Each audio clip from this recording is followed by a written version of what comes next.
അസ്സലാമു അലൈക്കും വറഹ്മത്തുള്ളാ. സമസ്തയുടെ 100 വർഷത്തെ ചരിത്രമാണ് റിയൽ മിഷൻ എന്ന ഈ ചാനലിലൂടെ ഞാൻ പറഞ്ഞുകൊണ്ടിരിക്കുന്നത്. അതിൻ്റെ 7ാം ഭാഗമാണ് ഈ വീഡിയോ. നിങ്ങളെല്ലാവരും മുഴുവനായിട്ടും കാണുക. സമസ്തയുടെ ആദ്യകാല 4 സമ്മേളനങ്ങളെക്കുറിച്ചും അതിൽ എടുത്ത പ്രമേയങ്ങളും ആ സമ്മേളനത്തിൽ രൂപം കൊണ്ട അൽബയാൻ എന്ന മാസിക പുറത്തിറക്കിയതിനെക്കുറിച്ചൊക്കെ കഴിഞ്ഞ വീഡിയോയിൽ ഞാൻ പറഞ്ഞു. അതിൻ്റെ ബാക്കി ചരിത്രമാണ് ഇനി പറയാൻ പോകുന്നത്. 1931 മാർച്ച് 11-ാം തീയതി വെള്ളിയാഞ്ചേരി വെച്ചാണ് സമസ്തയുടെ 5ാം സമ്മേളനം നടക്കുന്നത്. പാങ്ങിൽ അഹമ്മദ് കുട്ടി മുസ്ലിയാർ ഉസ്താദ് കരിമ്പനക്കൽ അഹമ്മദ് കുട്ടി മുസ്ലിയാരായിരുന്നു ആ സമ്മേളനത്തിൻ്റെ അധ്യക്ഷൻ. ഈ സമ്മേളന സമയത്ത് ബഹുമാനായ വരക്കൽ മുല്ലക്കോയ തങ്ങൾ രോഗശയ്യയിൽ കിടക്കുകയായിരുന്നു.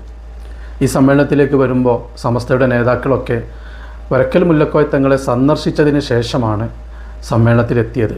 ആ സമ്മേളന ശേഷം ബഹുമാനപ്പെട്ട വരക്കൽ തങ്ങൾ ഈ ലോകത്തോട് വിട പറയുകയും ബഹുമാനപ്പെട്ട അബ്ദുറഹ്മാൻ ബാഫക്കി തങ്ങളുടെ നേതൃത്വത്തിൽ വരക്കൽ തങ്ങളുടെ മരണാനന്തര കർമ്മങ്ങളൊക്കെ നടത്തുകയും ചെയ്തു. ലക്ഷക്കണക്കിന് ആളുകൾ മയ്യിത്ത് നിസ്കാരത്തിന് വേണ്ടി അവിടെ തടിച്ചുകൂടിയിരുന്നു. ആദ്യം ബാഫക്കി തങ്ങളുടെ നേതൃത്വത്തിൽ മയ്യിത്ത് നിസ്കരിക്കുകയും തുടർന്ന് മറ്റു പണ്ഡിതന്മാരുടെ നേതൃത്വത്തിൽ നിരവധി തവണ മയ്യിത്ത് നിസ്കാരം നടക്കുകയും ചെയ്തു.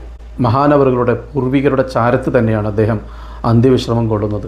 വരക്കൽ തങ്ങളുടെ വിയോഗത്തോടെ ബഹുമാനപ്പെട്ട പാങ്ങിൽ അഹമ്മദ് കുട്ടി മുസ്ലിയാർ അദ്ദേഹത്തിൻ്റെ കരങ്ങളിലേക്കാണ് സമസ്തയുടെ പ്രസിഡന്റ് സ്ഥാനം എത്തിച്ചേർന്നത്. അതിനു മുമ്പ് വരക്കൽ തങ്ങളുള്ള കാലത്തും പ്രസ്ഥാനത്തിൻ്റെ ആക്ടിംഗ് പ്രസിഡന്റായി പ്രവർത്തിച്ചത് പാങ്ങിൽ അഹമ്മദ് കുട്ടി മുസ്ലിയാരായിരുന്നു. അൽബയാൻ പുറത്തിറക്കാനും സമസ്തയുടെ രൂപീകരണത്തിനുമൊക്കെ കഠിനാധ്വാനം ചെയ്ത ത്യാഗം ചെയ്ത ബഹുമാനപ്പെട്ട പാങ്ങിൽ ഉസ്താദിൻ്റെ ചരിത്രത്തിലേക്ക് നമുക്കൊന്ന് കടക്കേണ്ടതുണ്ട്. ഹിജറ 1305 ഷവ്വാൽ 11 മലപ്പുറം ജില്ലയിലെ പാങ് എന്ന സ്ഥലത്താണ് അദ്ദേഹം ജനിച്ചത്. പ്രാഥമിക പഠനത്തിന് ശേഷം അദ്ദേഹം വെല്ലൂർ ബാക്കിയാത്തിലും ലത്തീഫയിലുമൊക്കെ പഠനം നടത്തി ബിരുദം നേടിയിട്ട് നാട്ടിലേക്ക് തിരിച്ചു വരികയും അങ്ങനെ മണ്ണാർക്കാട്ട് ദർസ് ആരംഭിക്കുകയും ചെയ്തു. ഇംഗ്ലീഷ്, ഉറുദു, പാർസി, തമിഴ് തുടങ്ങിയ നിരവധി ഭാഷകൾ സംസാരിക്കുന്ന ബഹുഭാഷാ പണ്ഡിതൻ കൂടിയായിരുന്നു പാങ്ങിൽ ഉസ്താദ്. ബ്രിട്ടീഷ് വിരുദ്ധ പ്രഭാഷണങ്ങൾ നടത്തുന്ന ആളായതുകൊണ്ട് തന്നെ നിരവധി പ്രയാസങ്ങൾ അദ്ദേഹം ആ കാലത്ത് നേരിട്ടിട്ടുണ്ട്. മലപ്പുറം കുന്നുമലൊരിക്കൽ ഖിലാഫത്ത് പ്രസ്ഥാനത്തെ അനുകൂലിച്ചുകൊണ്ട് ഒരു ബ്രിട്ടീഷ് വിരുദ്ധ പ്രഭാഷണം നടത്തിയപ്പോൾ അദ്ദേഹത്തോട് നാടുവിടാൻ ബ്രിട്ടീഷ് പട്ടാളം കൽപ്പിക്കുകയും അങ്ങനെ മണ്ണാർക്കാട് ദർസ് നിർത്തിപ്പോരേണ്ട ഒരവസ്ഥയുണ്ടായി. ബ്രിട്ടീഷ് വിരുദ്ധ പ്രഭാഷണം നടത്തുമെങ്കിലും എന്നും അദ്ദേഹം തൻ്റെ പ്രഭാഷണങ്ങളിൽ ഏത് അക്രമങ്ങൾക്കെതിരെയും അദ്ദേഹം നിലപാടെടുക്കാറുണ്ട്. അങ്ങനെ മണ്ണാർക്കാട്ട് നിന്നും പോന്നതിന് ശേഷം സ്വന്തം നാട്ടിൽ തന്നെയായിരുന്നു അദ്ദേഹം പിന്നെ ദർസ് നടത്തിയത്. ആ കാലത്ത് താനൂരിൽ വലിയ വിജ്ഞാന കേന്ദ്രമായിരുന്നു. പഴയ കാലം മുതലേ വലിയ മഹാന്മാർ ദർസ് നടത്തിപ്പോകുന്നൊരു സ്ഥലമാണ് താനൂർ. വെളിയങ്കോട് ഉമർ ഖാദി, ഔക്കോയ മുസ്ലിയാർ, കോടഞ്ചേരി അഹമ്മദ് മുസ്ലിയാർ, പള്ളിപ്പുറം യൂസുഫ് മുസ്ലിയാർ, അങ്ങനെ തുടങ്ങിയ നിരവധി മഹാന്മാർ താനൂരിൽ ഒരുപാട് കാലം ദർസ് നടത്തിയിട്ടുണ്ട്. വലിയ വിജ്ഞാന കേന്ദ്രമായിരുന്നു. അങ്ങനെ താനൂരിലെ മുസ്ലിങ്ങൾ അവിടേക്ക് നല്ലൊരു മുദ്രിസിനെ അന്വേഷിച്ച് നടക്കുന്ന കാലത്താണ് ബഹുമാനപ്പെട്ട പാങ്ങിൽ ഉസ്താദ് സ്വന്തം നാട്ടിലാണ് ദർസ് നടത്തുന്നതെന്ന് അറിഞ്ഞത്. അങ്ങനെ അദ്ദേഹത്തെ അവിടേക്ക് ക്ഷണിക്കാൻ വേണ്ടി ഇവരെല്ലാവരും പോയി. താനൂർ ദർസ് എല്ലാവരും കൊതിക്കുന്ന, ആരും ആഗ്രഹിക്കുന്ന ഒരു ദർസായതുകൊണ്ട് തന്നെ അധികം വൈകാതെ ബഹുമാനപ്പെട്ട പാങ്ങിൽ ഉസ്താദ് താനൂരിലെത്തിച്ചേരുകയും അവിടെ ദർസിന് നേതൃത്വം കൊടുക്കുകയും ചെയ്തു. ബഹുമാനപ്പെട്ട പാങ്ങിൽ ഉസ്താദാണ് ഇസ്ലാഹുൽ ഉലൂം എന്ന് താനൂരിലെ ദർസിന് നാമകരണം ചെയ്തത്. 1924 താനൂർ ദർസ് ബഹുമാനപ്പെട്ട പാങ്ങിൽ ഉസ്താദ് ആരംഭിച്ചത്. ആ കാലഘട്ടത്തിലാണല്ലോ വഹാബികളുടെ കടന്നുവരവും സമസ്ത രൂപീകരിക്കാനുണ്ടായ സാഹചര്യമൊക്കെ.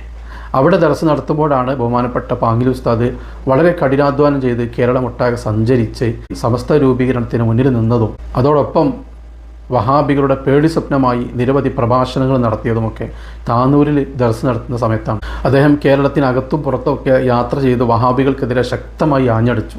പാങ്ങിൽ അഹമ്മദ് കുട്ടി മുസ്ലിയാർ തങ്ങളുടെ നിലനിൽപ്പിന് തന്നെ ഭീഷണിയാണെന്ന് മനസ്സിലാക്കിയ വഹാബികൾ അദ്ദേഹത്തെ കുടുക്കാനും തളർത്താനുമുള്ള ശ്രമങ്ങൾ ആരംഭിച്ചു. ആ ഇടയ്ക്കാണ് 1932 നമ്മുടെ പഴയ തയ്യിൽ മുഹമ്മദ് കുട്ടി, MCC മൗലവി ഇവർ കൊടുങ്ങല്ലൂരിൽ നിന്ന് ജന്മനാടായ തിരൂരങ്ങാടിയിൽ തിരിച്ചെത്തുന്നത്. പേര് മാറ്റിക്കൊണ്ടാണ് അവർ തിരിച്ചെത്തിയത്. ബ്രിട്ടീഷുകാരെ പേടിച്ച് ഒളിച്ചു പോയതാണല്ലോ. അപ്പോൾ അതേ പേര് തിരിച്ചു വന്നാൽ ചിലപ്പോൾ പിടിക്കപ്പെടാൻ സാധ്യതയുണ്ട്. അതുകൊണ്ട് ഖാത്തിബ് തയ്യിൽ മുഹമ്മദ് കുട്ടി എന്നതിലെ ഖാത്തിബിൻ്റെ K എടുത്തു, മുഹമ്മദ് കുട്ടി എന്നതിൻ്റെ M എടുത്തു. അങ്ങനെ KM മൗലവി എന്ന പേരിലാണ് അയാൾ തിരൂരങ്ങാടിയിലെത്തിയത്. അന്ന് മുതലാണ് അദ്ദേഹം KM മൗലവി എന്ന പേരിൽ അറിയപ്പെട്ടത്. ഇവർ തിരൂരങ്ങാടിയിലെത്തി അവിടെ വഹാബിസം പ്രചരിപ്പിക്കാനുള്ള ശ്രമങ്ങൾ ആരംഭിച്ചു. തിരൂരങ്ങാടിയിലും പരിസരങ്ങളിലൊക്കെ വലിയ പ്രഭാഷണങ്ങൾ നടത്തി.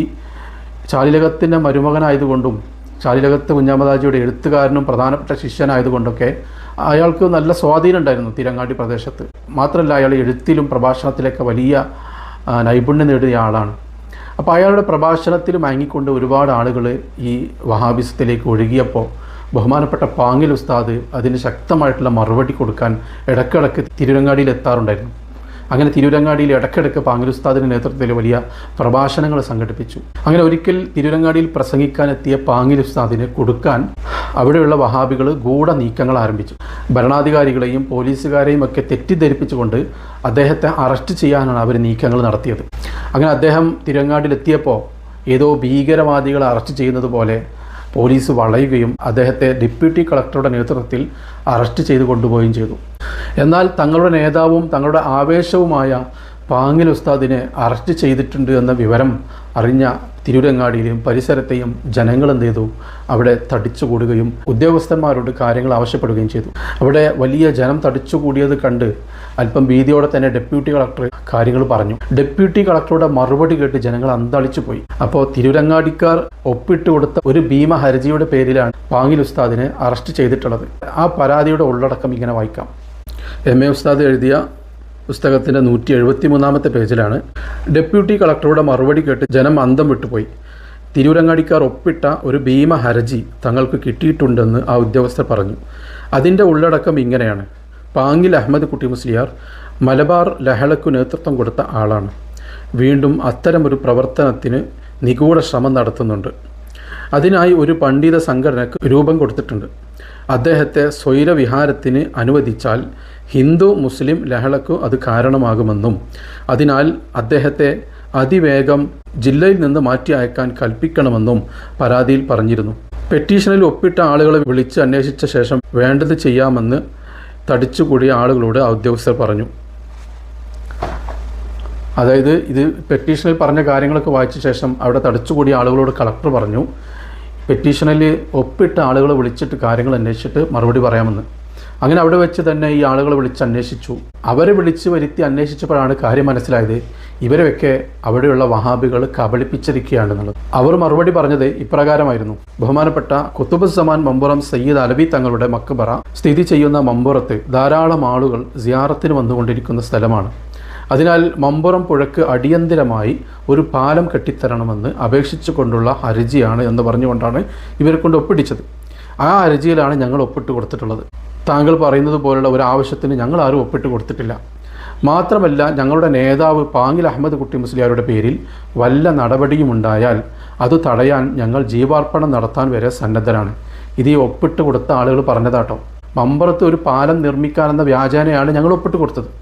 ഇങ്ങനൊരു ആവശ്യത്തിന് വേണ്ടിയാണെന്ന് ഞങ്ങൾ അറിഞ്ഞിട്ടേ ഇല്ല. ഞങ്ങളുടെ പാങ്ങിൽ ഉസ്താദിനെ അറസ്റ്റ് ചെയ്യുകയാണെങ്കിൽ അദ്ദേഹത്തെ വിട്ടുകിട്ടാൻ വേണ്ടി ഞങ്ങൾ എന്ത് ത്യാഗം സഹിക്കും, ജീവൻ വരെ ത്യജിക്കുമെന്ന് ഈ ഒപ്പിട്ട് കൊടുത്ത ആളുകളടക്കം അവിടെ തടിച്ചുകൂട്ടിയ ആളുകൾ പറഞ്ഞപ്പോൾ സംഭവത്തിൻ്റെ സത്യാവസ്ഥ മനസ്സിലായ കളക്ടർ ഈ ജനങ്ങളോട് മാപ്പ് പറഞ്ഞ് പാങ്ങിൽ ഉസ്താദിനെ വിട്ടയക്കുകയും ചെയ്തു. ഇതോടെ പാങ്ങിൽ ഉസ്താദിനെ കൊടുക്കാൻ ശ്രമിച്ച വഹാബികൾ എളുപ്പരായി തീർന്നു.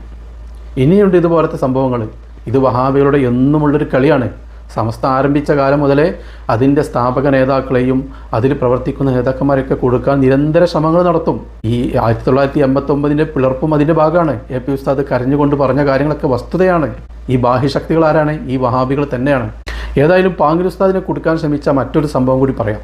പാങ്ങിൽ ഉസ്താദിൻ്റെ പേരും പ്രശസ്തിയും കേട്ടറിഞ്ഞ തിരുവിതാംകൂറിലുള്ള സുന്നികൾ എന്ത് ചെയ്ത് അദ്ദേഹത്തെ പ്രഭാഷണത്തിന് കൊണ്ടുവരാനും അദ്ദേഹത്തെ കാണാനുമൊക്കെ വല്ലാതെ ആഗ്രഹം പ്രകടിപ്പിക്കുകയും അദ്ദേഹത്തെ ഒരു സുന്നി സമ്മേളനത്തിലേക്ക് ക്ഷണിക്കുകയും ചെയ്തു. പരിപാടിയുടെ സ്വാഗത സംഘത്തിൽ തിരുവിതാംകൂർ മഹാരാജാവിൻ്റെ ഉദ്യോഗസ്ഥനായ B.A. ഇബ്രാഹിം സാഹിബ് ഉണ്ടായിരുന്നു. പക്ഷേ ഇവരോട് കൂടെ അവിടെ ഉണ്ടായിരുന്ന 10-15 ആളുകൾ അവരുടെ ഉള്ളിൽ വഹാബിസായിരുന്നു. അതുകൊണ്ട് തന്നെ അവർ ഈ പരിപാടി മുടക്കാനും ഈ പരിപാടി നടത്താതിരിക്കാനും വേണ്ടിയുള്ള കഠിന ശ്രമങ്ങൾ ആരംഭിച്ചു. തിരുവിതാംകൂർ രാജാവ് അന്ന് നാട്ടിലുണ്ടായിരുന്നില്ല, ചുമതല ദിവാനായിരുന്നു. ഇവർ പാങ്ങിൽ ഉസ്താദിനെതിരെ ഒരു ഹർജി ദിവാന് കൊടുത്തു. അങ്ങനെ പാങ്ങിൽ ഉസ്താദും കൂട്ടുകാരും അവിടെ എത്തിയ ഉടനെ വീട്ടു തടങ്കലിലാക്കുകയും പരിപാടി നടക്കുന്ന സ്ഥലം പോലീസ് വളയുകയും ചെയ്തു. ഒരു നിലക്കും പുറത്തുള്ള ആളുകളായിട്ട് ബന്ധപ്പെടാൻ സാഹചര്യം ഉണ്ടായിരുന്നില്ല. അവരോട് പുറത്തിറങ്ങരുത് എന്ന് പോലീസിൻ്റെ കൽപ്പന ഉണ്ടായിരുന്നു. 24 മണിക്കൂറും അവിടെ പോലീസ് കാവലുണ്ടായിരുന്നു. അങ്ങനെ ഒരു വീട്ടു തടങ്കലിൽ കഴിയുന്ന ഒരു സാഹചര്യത്തിൽ പാങ്ങിൽ ഉസ്താദ് തൻ്റെ ഒപ്പം വന്ന ആളുകളെ ആശ്വസിപ്പിച്ചു. പാങ്ങിൽ ഉസ്താദിൻ്റെ സന്തത സഹചാരിയായിരുന്ന മാമുക്കോയ ഒരു കാര്യം ചെയ്തിരുന്നു. തിരുവിതാംകൂറിലേക്ക് പോകാൻ ഒരുങ്ങിയ ഉടനെ ഈ പ്രസംഗത്തിൻ്റെ ഒരു കോപ്പി അച്ചടിച്ച് കയ്യിൽ വെച്ചിരുന്നു. ഇതര സമുദായത്തോട് മുസ്ലിങ്ങൾ അനുവർത്തിക്കേണ്ട കാര്യങ്ങളെക്കുറിച്ചും മതസൗഹാർദ്ദത്തെക്കുറിച്ചും ഭൗതിക വിദ്യാഭ്യാസത്തിൻ്റെ പ്രാധാന്യത്തെക്കുറിച്ചും എല്ലാറ്റിലുമുപരി മതവിദ്യാഭ്യാസത്തിൻ്റെ അനിവാര്യതയും ഭരണാധികാരികളോട് അനുവർത്തിക്കേണ്ട കാര്യങ്ങളും നിയമലംഘനത്തിൻ്റെ ദൂഷ്യഫലങ്ങളൊക്കെ ഉൾപ്പെടുത്തിക്കൊണ്ടുള്ള പ്രസംഗമായിരുന്നത്. അപ്പോൾ ഇവർക്ക് താമസം ഏർപ്പാട് ചെയ്ത വീട്ടിൽ തന്നെ ആയിരുന്നു ഇവരെ വീട്ടു തടങ്കലിലാക്കിയത്. മേൽപ്പറഞ്ഞ ഉദ്യോഗസ്ഥന്മാർക്ക് സമർപ്പിച്ച ഹർജിയിൽ പറഞ്ഞ പ്രധാന കാര്യങ്ങൾ ഇവയൊക്കെയായിരുന്നു. ഞാൻ വായിക്കാം.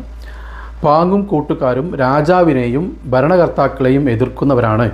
മാപ്പിള ലഹളക്കു നേതൃത്വം കൊടുത്തവരും ഹിന്ദു മുസ്ലിം സ്പർദ്ധ ഉണ്ടാക്കുന്നവരും വിദ്യാഭ്യാസത്തെ എതിർക്കുന്നവരുമായ ഇവർ ഇവിടെ പ്രസംഗിച്ചാൽ ഹിന്ദു മുസ്ലിം ലഹള പൊട്ടിപ്പുറപ്പെടുകയും വിദ്യാഭ്യാസ സ്ഥാപനങ്ങൾക്കു നേരെ കയ്യേറ്റം നടക്കുകയും ചെയ്യും എന്നായിരുന്നു അവിടുത്തെ വഹാബികൾ കൊടുത്ത ഹർജിയിലുണ്ടായിരുന്ന കാര്യങ്ങൾ. അപ്പോൾ തിരുവിതാംകൂർ രാജാവ് ഇംഗ്ലണ്ടിലായതുകൊണ്ട് ഭരണച്ചുമതല ആർക്കായിരുന്നു? ദിവാനായിരുന്നല്ലോ. ഓർക്കാപ്പുറത്താണ് ഈ കാര്യങ്ങളൊക്കെ സംഭവിച്ചതെങ്കിലും നിരാശനാവാതെ വളരെ പെട്ടെന്ന് തന്നെ BA ഇബ്രാഹിം സാഹിബ് എന്ത് ചെയ്തു?